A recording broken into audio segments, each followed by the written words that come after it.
Son Paula Alfonso, son arquitecta en Cambados desde ano 2007. Non teño referentes familiares nin en construción, nin arquitectos, nin aparelladores, nin enxeñeiros. De pequena dixen que iba a ser arquitecta e nunca cambiei de idea. Nós somos 6 irmáns e recordo xogar. A mí non me gustaba xogar as casitas, me gustaba facelas, e despois xa que xogaran eles. Para min a arquitectura é un acto social. O que fagas implica non solamente modificar as vidas da persona, sino a súa contorna. Unha arquitectura que deixe a menor pegada de CO2, que sexa responsable co entorno e coa sociedade que hai ao redor. Non todo vale en arquitectura. A min as excentricidades e as huellas de autor e todas estas cousas non é o sitio correcto, desde logo, non. Tratamos de involucrarnos máis nun concepto de arquitectura social. A solución sempre é, aparte, o que aparenta máis sencillo, o que menos esforzo require, pero que cumple con todo, é o que tens que facer e deixarte de intentar quedar ben. Pero a mí os condicionantes non me tiran para atrás, o sea, me gusta que haya condicionantes previos. A mí isto de libertad total para crear me bloquea hasta. Parecemos un pouco malabaristas, non? Tes como un montón de bolas que conseguir manter no aire e tes un puzzle enorme que encaixar e cando está aí o teu cerebro xa bulindo con todo e ves que empezan a encaixar, esa parte é moi chula. A mí gustaría pensar que cando un cliente ven ao despacho é porque xa veu algo de como traballamos, de o tipo de arquitectura que nos interesa, o impacto nulo, o acto social en si mesmo de construir. Intentamos colocar materiais que non sexan de combustibles fósiles, ni derivados del petróleo.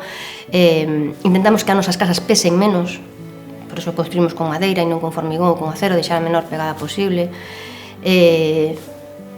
Falámoslle de que nos importa máis o custe medioambiental que o custe da obra e moitas da xente non quere escoitar eso. A xente quere escoitar, de feito, nos últimos anos hai un boom de xente que ven preguntando por vivendas prefabricadas. Eles ven aí unha solución a unha finquita que teñen que non é edificable, pero que lle din que colocan unha vivenda de fin de semana que costa pouco e en 2 meses está lista. Facer un esforzo de educación e de explicarlle e de decir, mira, non, isto, o sea, non se pode conseguir, isto non é así. Eu levo 18 anos en isto e moitísimos, bueno, sempre que podo, pero moitísimos dos proxectos son en madeira. Estamos en Galicia, a tradición de pedra e madeira é tremenda. Que pasa? Que co boom, efectivamente, das construcións de formigón e en aceiro, se penalizou a madeira moitísimo, empezou a haber todo este problema de que teñen problemas de termitas e de atacan os xilófagos e, bueno, e os incendios, que a día de hoxe siguen sendo o maior medo das persoas. E se parou o desarrollo tecnolóxico da madeira.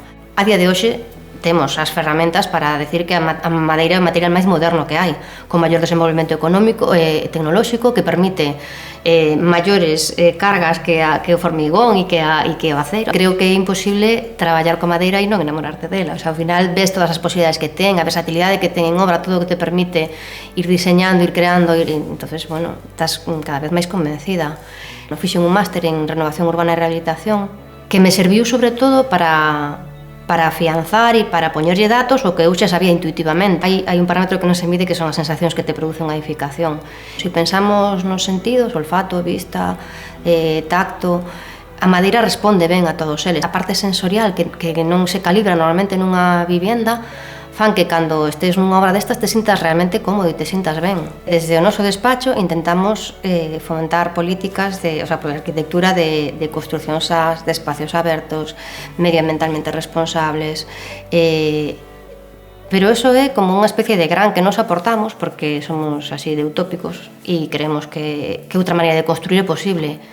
Pero se todo isto nos acompaña de políticas sociais máis transversais, máis xenéricas e firmes que crean que un cambio de paradigma climático é posible, pouco podemos facer nós.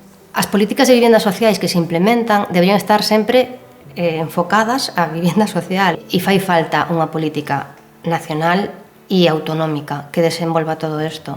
En Galicia hai moita vivenda vacía que rehabilitar, hai moita cousa que facer. Tamén me gustaría ter un despacho e presumir de hábitos empresariais sás, que é algo que neste mundo da arquitectura é unha lacra bastante grande. Se tes esa maneira de pensar na vida, tes que tela no teu traballo tamén.